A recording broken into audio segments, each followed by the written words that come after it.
Hey guys, and welcome back to the Independent Investor channel. My name is Ryan Chartier. Our goal on this particular channel is to empower one investor at a time, and you'll hear me say it on every video that I come out with. What does that mean? It means providing access to everyday people, hardworking people that have the ability, but maybe not the know-it-all, to provide direct access, for themselves to the market, and to dispel a lot of notions or misnomers about the financial industry that somehow it's inaccessible without the aid and assistance of financial professionals. And in the era that we're in now today, with the accessibility of information, with the accessibility of the trading platforms that we have here, there's too much information, and quite frankly, there's really no excuse anymore to not having that information available to you.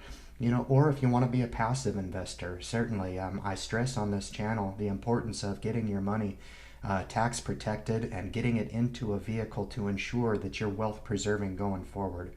I'm here for you guys. I provide this information, free of charge. All I ask that, you spend a couple minutes just paying attention, keeping an open mind about what you have in your current program. Guys, I'm not asking you to do something that I don't do myself every single day.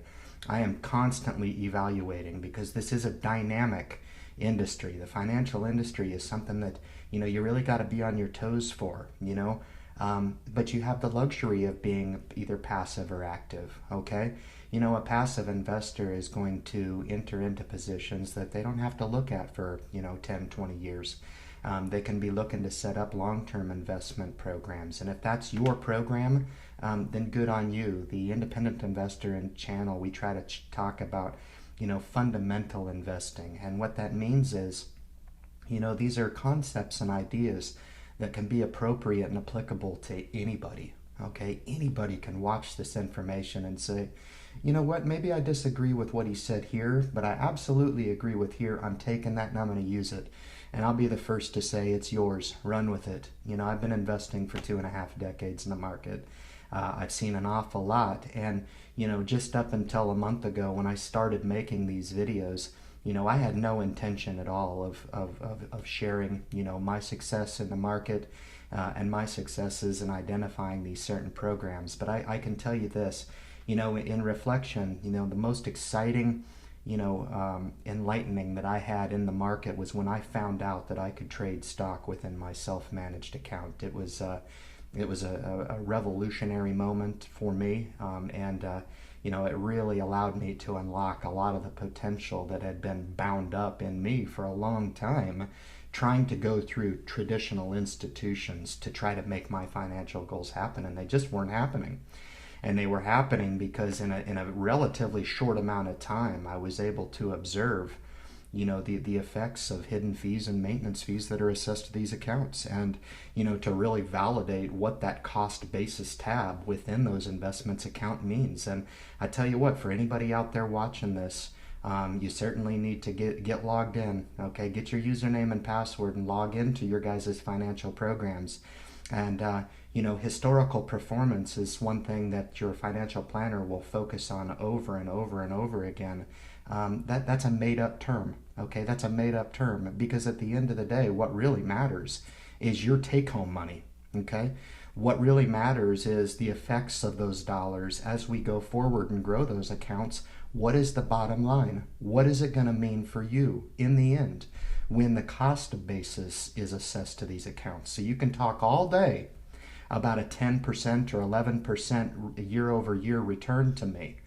That means nothing to me, okay? What means everything to me is how much do we have to outpace the market? How much does your financial institution have to outpace the market to overcome the fees and maintenance structure that exists on these accounts? And the answer is there is none. There is none.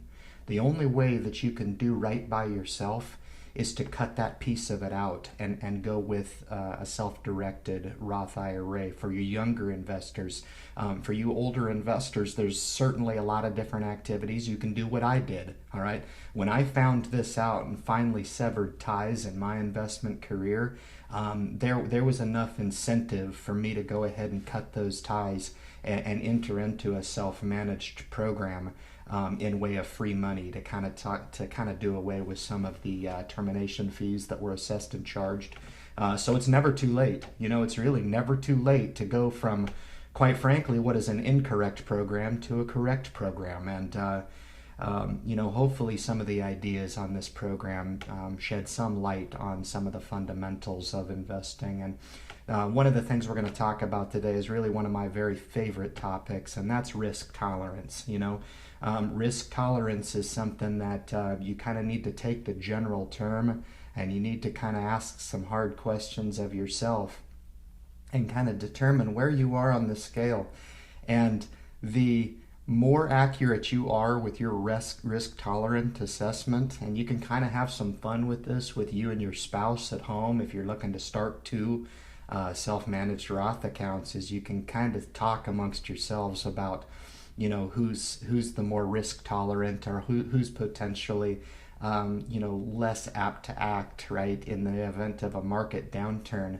But for the sake of this particular channel and what I speak about when I talk about risk tolerance, and I'm trying to teach it from the most simplistic terms, we're looking at a scale from 0 to 10. All right, so please enjoy this episode. This is going to be risk tolerance.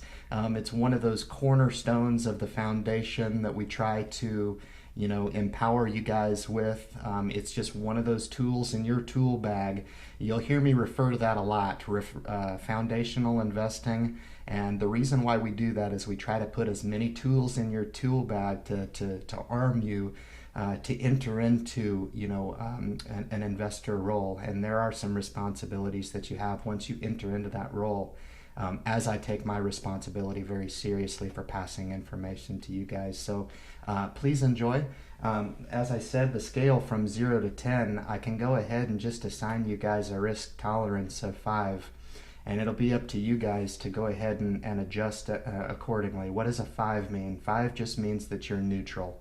All right. It means that if you put, let's say, $1,000 into the market and that stock went up, let's say 50%, you're happy with it.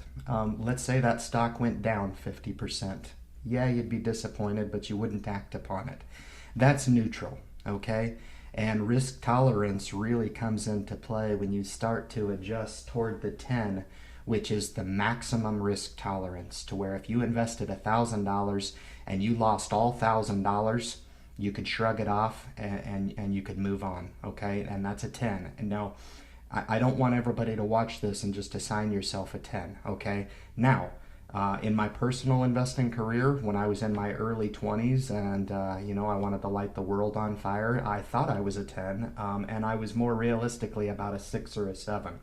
I've always had a hunger for investing, but, don't overestimate. You can always adjust this as time goes by, okay? So the trick is to be as honest as you possibly can, okay?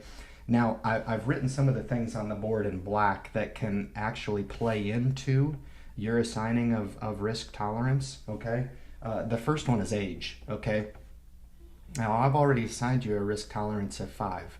If you're a young individual, you could probably boost that risk tolerance up a little bit, okay? You might not have a lot of practice in the market, all right, but you need to toughen up a little bit, okay? Because you have the one silver bullet that everybody else doesn't have, and that is time, okay? And I can tell you right now, if you trip and fall, do what I say, get yourself into the right account, all right, you can trip and fall in your portfolio and still get up and brush yourself off and be just fine going forward, all right? So, age can definitely play into it. I would build a portfolio different for a 20-year-old than I would, let's say, someone my age, which is 40, and especially somebody that maybe be in their 50s or 60s, okay? There is a portfolio that's appropriate for everybody, but not one portfolio is appropriate for all, okay? So just kind of keep that in mind. The second thing is upbringing. If you grow up in the country like I did, you might not be as privy and savvy to the business dealings. It might not be like second nature to you, and consequently, if you were raised in the city, you might have more of an understanding of the businesses or new businesses coming along, and this might be a little more second nature. Just make sure I caution you not to be overzealous, okay? Nobody knows it all, okay? So if you have somebody that you're dealing with in your financial planning, or you know somebody that says that they know it all about the market, okay? They don't, okay? Investing done correctly will humble anybody to understand that we know what we know and we can control what we can control. But nobody has all the answers, okay? Nobody knows what's going to happen tomorrow. We take our best educated guess, okay, on historical performance going forward. And we use certain tools, when we're looking at evaluating stock and index funds. But nobody knows it all, okay? So employing the Socratic method to investing certainly does have its place. Know you know nothing and you will be fine, okay? Be careful with the information that you employ. Don't just act on all the information that you hear. Research and validate these claims for yourself, okay? The next thing is education, certainly. My biggest pet peeve is that, the education system doesn't really do a great job in talking about personal finances at the very least, and arming people to understand that this should be part of your life, okay? This isn't just something that the rich people do, okay? This is something that the rich people, quite frankly, don't need to do, okay? They have liquid cash. They don't need to expose any of that to the market. Are they? Absolutely, because they're good with money, okay? And part of this is to take the financial education of folks that may not have a lot of awareness in the market and build up some of those fundamental ideas for people to take and apply to their own financial lives, okay? The last thing is income level, okay? You kind of need to be true to yourself about what you could realistically contribute on a weekly or a monthly basis. And to keep in mind that your income level hopefully over time will evolve and grow, and that those contribution levels need to kind of grow with time as you get to those maximum contribution levels, okay?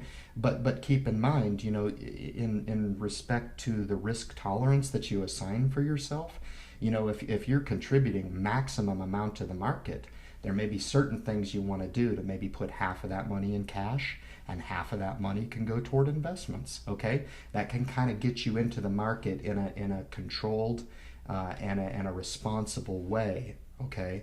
And that way it'll give you time to further define your risk tolerance, okay? The most inaccurate risk tolerance you're going to assign to yourself is going to be the one you initially assign, okay? But do the best you can with it and allow it to evolve over time as you start to get some days and months and years under your belt as an investor, okay? Some of the things that I want to mention about things that do not play into risk tolerance at all. Some of the misnomers that I hear about people is that, gender has anything to do with it. I find that some women that I talk to are much more savvy than the men, and consequently it seems that if the men always want to take on well, I'm a 10 and my wife is going to be a 7, okay, you need to drop that right now, okay? You need to sit down on the couch and really talk about what it is that you can kind of take on, okay? Because I've seen those roles reversed in a number of different ways, in that maybe the male figure or even the female takes that lead role as more of the aggressive investor, and when in fact they weren't eligible for that or conditioned mentally enough to take that role, okay? So men, women, doesn't matter what role you play in this. You just need to be honest with yourself about what your capability is entering into a downturn or accepting wealth profits in the future, okay? And the last thing I want to talk about is nationality. Nationality, again, has nothing to do with your risk tolerance, okay? I find that in my dealings with, and I've dealt with people internationally and I've dealt with people here in the United States, I find that a lot of people in the United States come from a privileged perspective, and it's really, really difficult, guys. We are a privileged nation, okay? And it's really, really hard to institute that hunger in those folks. Whereas, I talk to people from other countries, and they're hungry to where they're studying at night. They're doing everything that they can do, to further their investment career. And when they hear ideas like this, they jump all over it.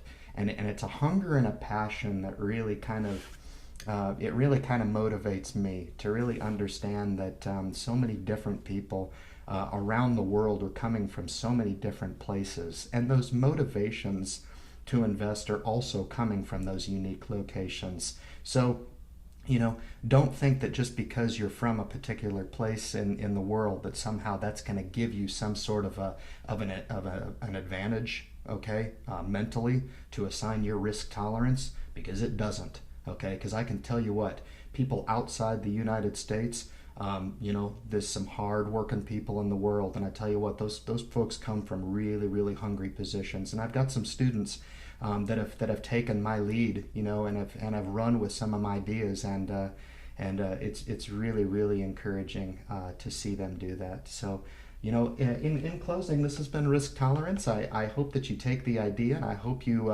are able to use some of the ideas that I put forward to assigning yourself a more accurate risk tolerance.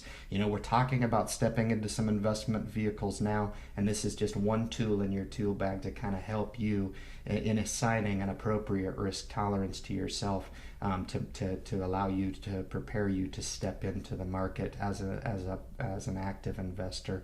Thank you so much for joining on the program. Please hit the subscribe button. I'm going to be coming out with multiple videos, as much as I can come out with for you guys. I have so much information to provide. This is just the beginning. We're still in the foundation building, kind of phase of this particular program. And as I start to get into the fun stuff, my goal is to empower one investor at a time. And what that specifically means is, I would love to have a community of investors out there that take on some of the same philosophies and fundamental approaches to the market as I do. Because I know that, each and every one of you, if you employ some of these methods, you're going to feel as empowered as I do. So thank you so much for joining, and look forward to joining you on future videos. Good luck in your investment future.